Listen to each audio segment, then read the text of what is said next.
Assalamualaikum warahmatullahi wabarakatuh. Halo semuanya, jumpa lagi dengan saya Chow Sing Sing, kurator dari podcast Horror Night Story. Halo, apa kabar semuanya? Semoga kalian semua sehat-sehat ya. Dan seperti biasanya pada malam hari ini saya kembali dan akan menceritakan sebuah kisah mistis untuk kalian semua. Kisah mistis kali ini adalah lanjutan dari yang kemarin ya, yang rumah nenek, dan ini adalah bab terakhir. Oke, daripada kita berlama-lama, mari kita simak ceritanya.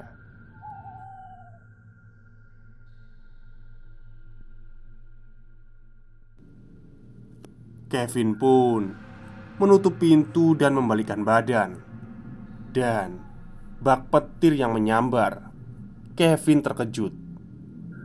Tubuhnya terdiam kaku, tidak dapat bergerak.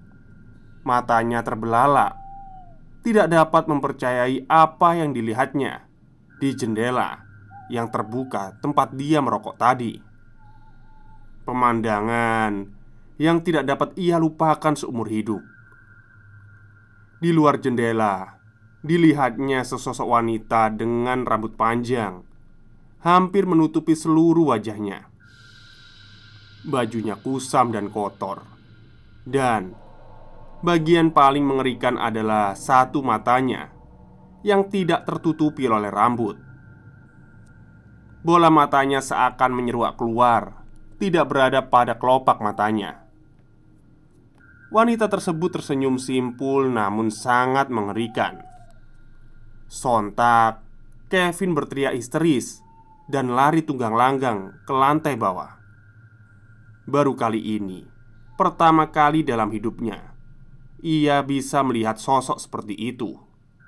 Yang jelas bukan manusia.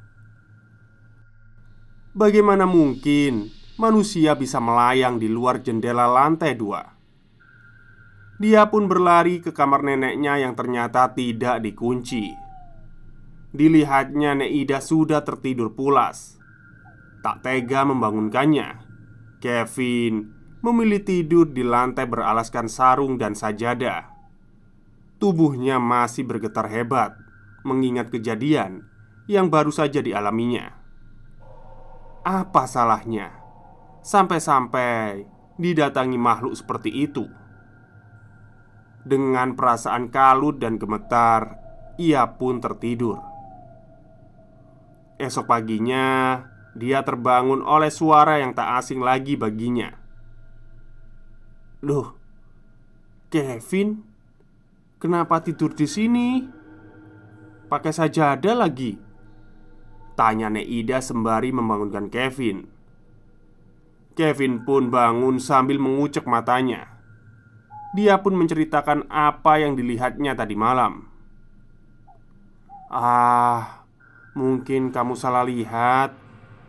Tubuh kamu kan masih lemah karena sakit, jadinya menghayal yang enggak-enggak," kata Nek Ida sembari menghela nafas.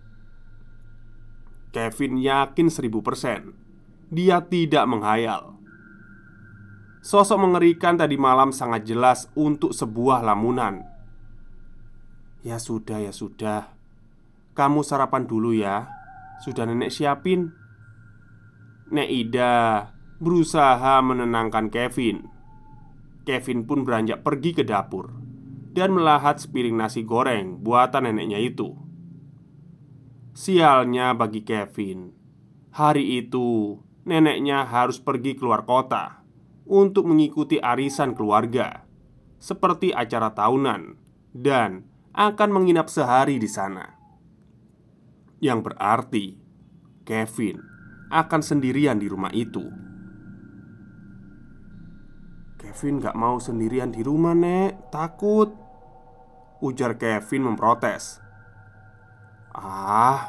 Kamu kayak anak kecil aja. Ya udah, nanti nenek suruh Om Anton menemani kamu ya," balas Nek Ida. Kevin sedikit lega dengan jawaban neneknya itu. Ting tong. Bunyi bel berbunyi. Ternyata itu adalah Om Faris. Om Faris adalah abang kandung dari ibu Kevin.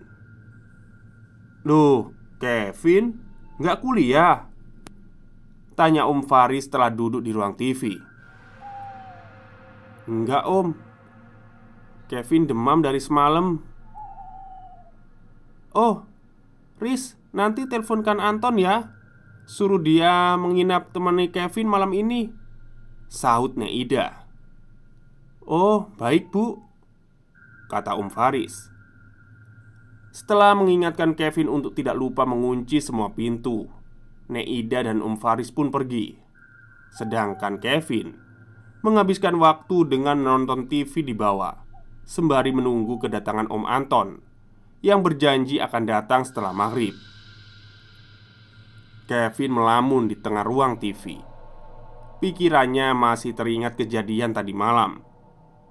Bukan hanya tadi malam tepatnya, beberapa hari ini, gangguan yang ia alami di rumah ini membuatnya lelah bahkan sampai jatuh sakit. Namun, lamunannya sirna oleh bunyi bel kedatangan seseorang. "Kevin, nenek udah pergi ya?" Rupanya Om Anton sudah datang. "Sudah om, tadi nenek pergi sama Om Faris." "Kok cepet datangnya om? Katanya habis maghrib," balas Kevin. "Iya, kerjaan om udah beres, makanya bisa langsung ke sini," ujar Om Anton sambil menuntun Kevin masuk ke dalam. Mereka berdua duduk di ruang TV, saling memandang dan diam. Sampai Om Anton memecah keheningan. "Gimana? Demamnya udah gak ada?" Masih ada sih om, tapi udah lumayan kok," balas Kevin. Raut muka Kevin yang lelah dan kurang tidur membuat Om Anton tahu keponakannya itu sedang tidak baik-baik saja. "Kamu kenapa? Kok sampai nenek minta om temenin kamu di rumah?" tanya Om Anton penasaran. Kevin terdiam lama. "Mending gak usah dibahas deh om," jawab Kevin singkat. Seakan mengerti, Om Anton menganggukkan kepalanya. "Kamu digangguin ya di atas, Vin?" Kevin sedikit terkejut. "Hah? Kok om tahu?" Om Anton menghela nafas dalam-dalam. Yang ia lanjutkan dengan bercerita bahwa ia melihat sosok wanita juga, sama yang dilihat oleh Kevin malam kemarin. "Om lihat waktu pertama kali kamu datang, saat om naik ke atas nganter koper kamu," timpalnya. "Dia siapa sih om? Kenapa menampakkan dirinya pada saya?" ketus Kevin yang mulai penasaran. "Om juga gak tahu. Mungkin penunggu kamar kosong itu." "Ya sudah, selama dia gak mencelakakan kamu, jangan takutlah. Baik-baik aja, biasa-biasa aja," kata Om Anton mencoba menenangkan Kevin. Waktu menunjukkan pukul 9 malam. Om Anton dan Kevin baru selesai makan dan mereka lanjutkan dengan sholat Isya berjamaah. Setelah selesai, mereka memutuskan naik ke lantai 2 untuk pergi tidur. Tidak ada pilihan bagi mereka, karena di lantai 1 hanya ada 2 kamar. Kamar Neida yang terkunci dan satu kamar berisikan pakaian yang belum digosok. Ya intinya kayak pakaian-pakaian gitulah ya. Mereka lantas mau tidak mau tidur di lantai atas di kamarnya Kevin. Om Anton sibuk dengan laptopnya, sementara Kevin terlihat mengutak-atik HP-nya. Ingin rasanya Kevin menelpon ibunya dan menceritakan semua kejadian janggal ini. Tapi dia urungkan niatnya karena tidak mau ibundanya itu khawatir. Malam semakin larut. Kevin tanpa sadar sudah terbawa ke alam mimpi. Om Anton yang sedikit mengantuk berniat turun ke bawah untuk membuat kopi sebagai teman kerjanya malam itu. Ada perasaan ngeri saat melewati kamar kosong sewaktu menuju tangga. Tapi tidak ia hiraukan dan menuju ke dapur. Segelas kopi hitam sudah siap di tangannya, dan ia letakkan di samping laptop. Belum sempat menyeruput kopi itu, ia memutuskan untuk ke toilet untuk buang air kecil. Setelah selesai, Om Anton dibuat terperangah heran setengah mati. Kopi yang belum sempat ia minum sudah habis, bahkan hanya sisa sedikit. Dilihatnya, Kevin masih tertidur pulas. Spontan ia menggoyangkan badan Kevin. "Vin, kamu ya yang minum kopinya Om?" Kopi apaan sih Om?" jawab Kevin yang baru bangun tak mengerti. Om Anton bergidik ngeri. Kalau bukan Kevin, siapa yang meminum kopinya? Ia ingat betul, belum sama sekali meminumnya. Ya udah, nggak apa-apa. Kamu lanjutin tidur aja lagi," kata Om Anton. Ia ragu menceritakan pada Kevin. Nantinya malah membuat keponakannya itu semakin takut. Om Anton kembali mengerjakan pekerjaannya di laptop sembari terus membaca doa dalam hati. Sejujurnya, ia sangat takut malam itu. Kevin yang sudah terlanjur terbangun kembali terjaga. Ia memandangi wajah Om Anton yang entah kenapa sangat ketakutan.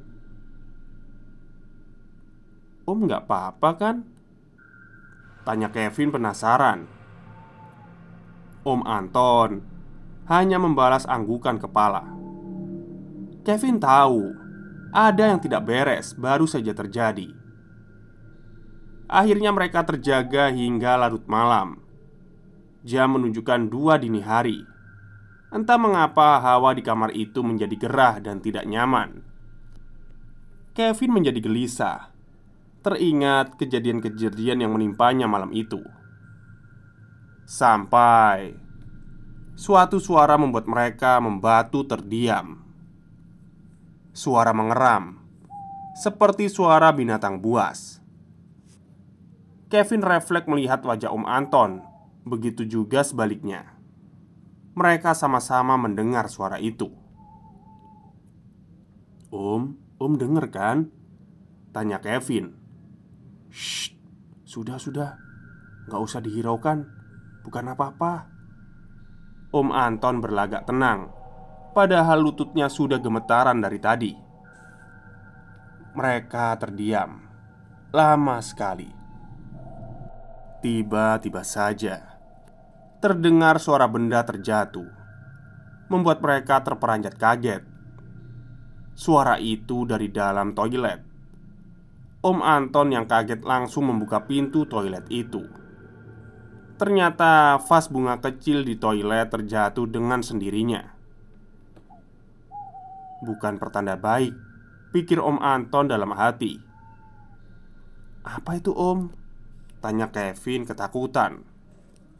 "Ini vas bunganya jatuh," jawab Om Anton sambil memegang pecahan vas keramik itu. Dan apa yang Om Anton saksikan setelahnya membuat benda yang dipegangnya itu terjatuh ke lantai. Dia langsung lemas tak berdaya. Sesuatu di samping Kevin. Tak butuh waktu lama bagi Om Anton menyadari siapa sosok di samping Kevin itu. Rambutnya yang panjang selutut berantakan dan matanya hampir copot, terbelalak mengerikan. Ia duduk persis di samping Kevin. "Vin, ayo turun. Ayo lari yuk," ujar Om Anton terbata. Kevin yang masih belum tahu apa yang terjadi keheranan melihat tingkah omnya itu. Sampai ia paham maksud isyarat mata dari Om Anton menyuruhnya untuk menengok ke samping belakang kanannya. Dengan jelas, Kevin melihat sesosok wanita tersenyum mengerikan. Kevin yang terkejut melihat wanita mengerikan itu sontak beranjak dari tempat tidurnya dan berlari ke arah pintu keluar kamar. Om Anton tidak kalah panik membuka pintu kamar, hendak lari juga. Tapi apa yang mereka temui di depan kamar membuat langkah mereka terhenti. Di depan kamar kosong itu sudah menunggu berdiri satu sosok. Sosok ini tidak asing bagi mereka berdua. Rambut putih disanggul dengan perawakan yang sedikit bungkuk. Itu Nek Ida. "Nenek?" Kevin terperangah. Sosok itu melihat mereka berdua, kemudian tersenyum menyeringai dan berkata, "Mau kemana? Kok belum tidur?" "Astagfirullahaladzim," bentak Om Anton sembari menarik Kevin untuk meninggalkan tempat itu. Dia tahu sosok itu bukanlah ibu mertuanya. Bagaimana mungkin itu Nek Ida? Nenek Kevin sekarang berada di luar kota untuk arisan keluarga. Itulah alasannya menginap di sini semalam ini untuk menemani Kevin. Om Anton yang sadar itu makhluk lain yang menyerupai ibu mertuanya menarik paksa tangan Kevin. "Ayo Vin, pergi." Tapi entah kenapa Kevin malah diam tidak bergerak.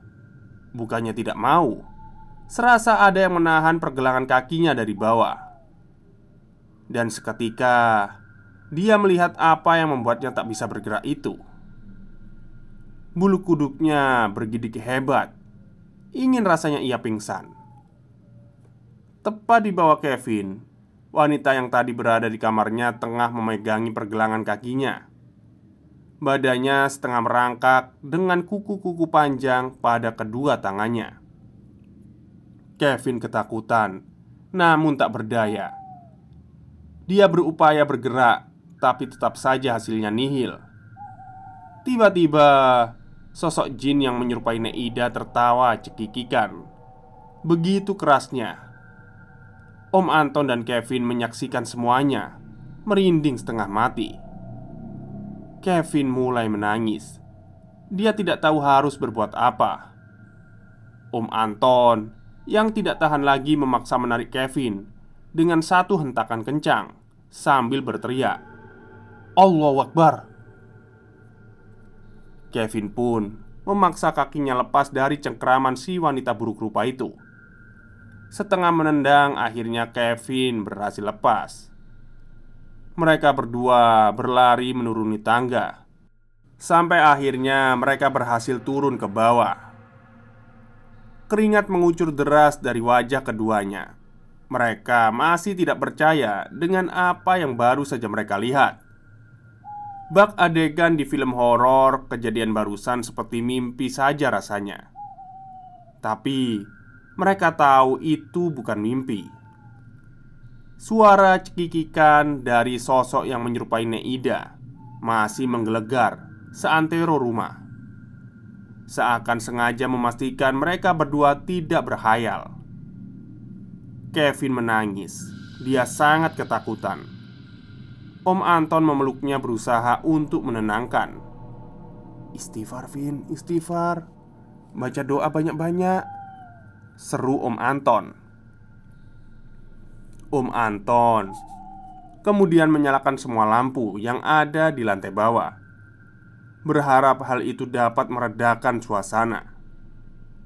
Dan benar saja, suara itu menghilang dan tak lagi terdengar.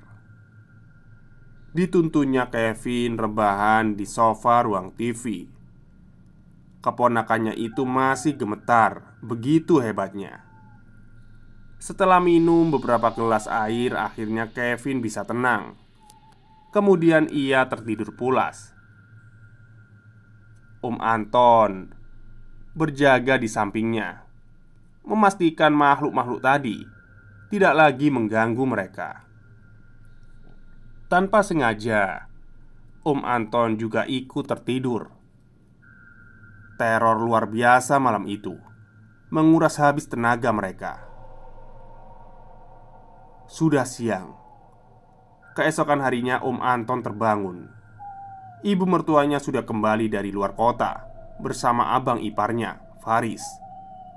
Dibukakannya pintu untuk mereka, kemudian mengajaknya masuk.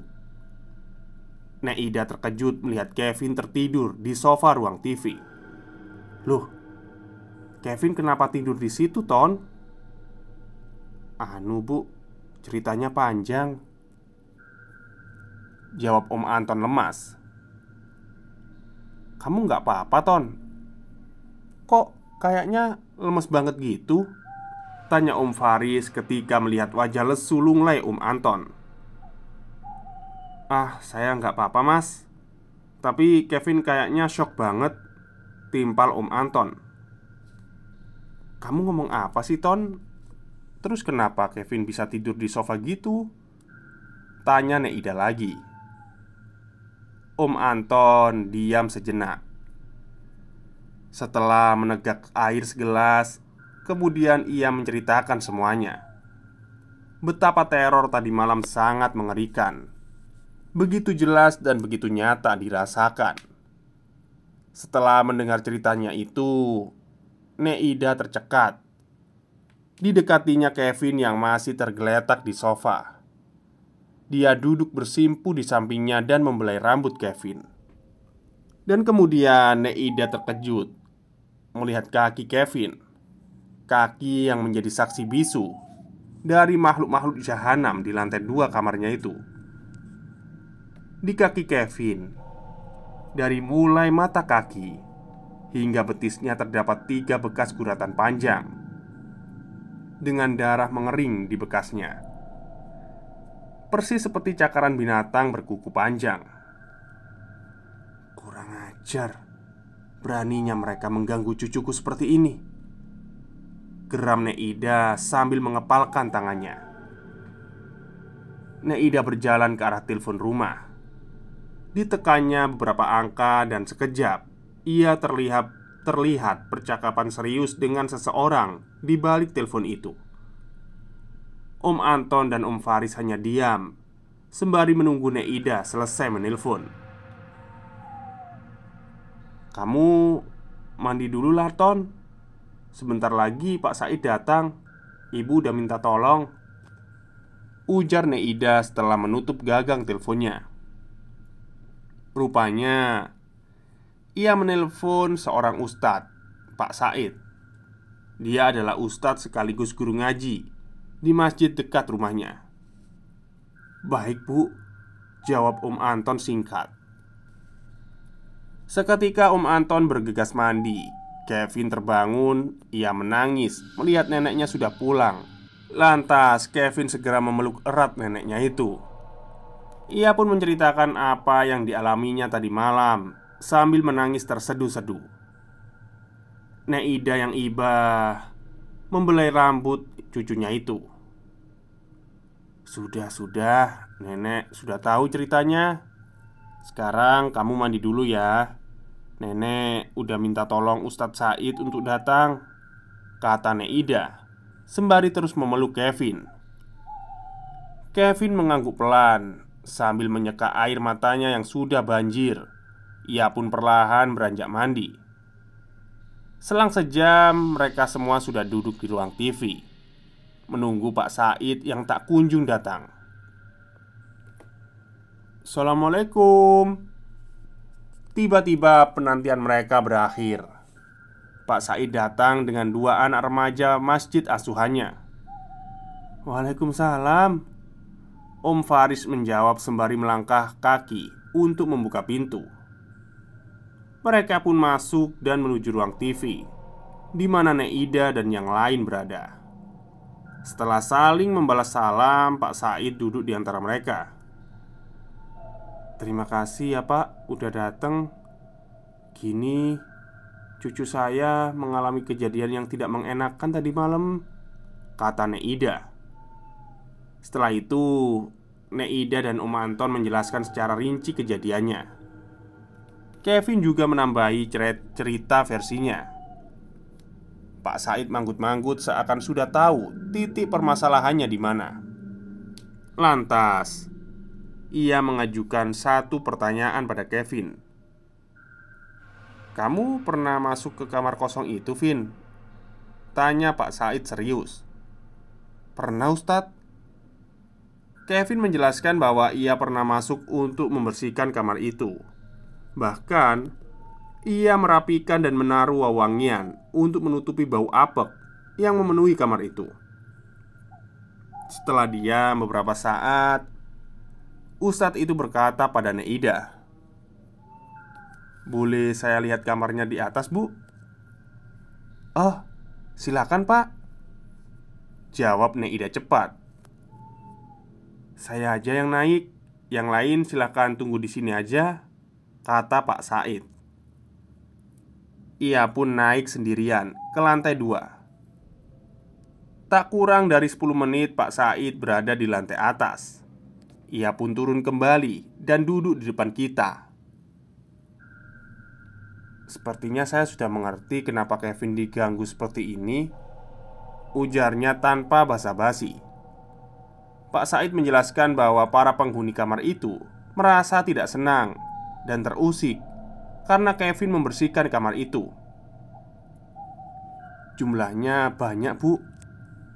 Sepertinya itu sarang mereka," kata Pak Said menjelaskan. "Mereka tidak senang karena Kevin membersihkan kamar itu. Mereka suka tempat yang kotor dan lembab dan jarang ditempati. Itu sebabnya mereka tidak suka Kevin mengusik kamar itu," jelas Pak Said. "Sudah berapa lama, Bu, kamar itu kosong?" tanya Pak Said kemudian pada Neida. "Udah bertahun-tahun kosong, Pak. Tidak ada yang menempati semenjak anak-anak saya berkeluarga. Itu sudah jadi gudang," Neida menjelaskan. Pak Said memegang jenggotnya sembari menjelaskan, "Wajar kalau jadi ramai begitu, Bu," kata Pak Said. "Jadi saya harus gimana, Pak? Apa minta maaf sama mereka?" Tiba-tiba Kevin memotong pembicaraan. "Enggak lah, tindakan kamu itu udah benar, Vin. Enggak perlu minta maaf sama makhluk jahat seperti mereka. Mereka biar saya yang tangani," kata Pak Said sembari bangkit dari duduknya. Pak Said kemudian meminta disediakan sebuah baskom berisi air dan garam sepiring penuh. Tanpa bertanya, Om Anton segera mengambil apa yang diminta oleh Pak Said. Setelah mendapat apa yang diperlukan, Pak Said naik ditemani 2 santrinya. "Jangan ada yang naik ya, di sini aja bantu dengan doa."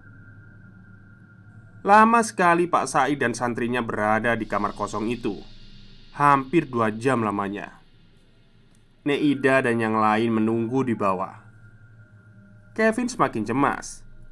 Dia menjadi gelisah bila mengingat rentetan kejadian ganjil yang dialaminya belakangan ini. Betapa gilanya dia. Semuanya berpikir dia mungkin bohong, tapi ternyata benar. Setelah menunggu lama, akhirnya Pak Said dan santrinya kembali turun. Terlihat wajah capek bersimpu peluh. Keringat ada di wajah mereka bertiga. Neida yang cemas langsung bertanya, "Gimana, Pak?" Pak Said tersenyum sembari duduk di samping Kevin. "Alhamdulillah, atas izin Allah sudah saya usir semuanya," jelas Pak Said. "Rumah ini juga sudah saya pagari. Mulai sekarang semuanya baik-baik saja kok, insya Allah," kata Pak Said menambahkan. Alhamdulillah. Semua orang di ruangan bersyukur.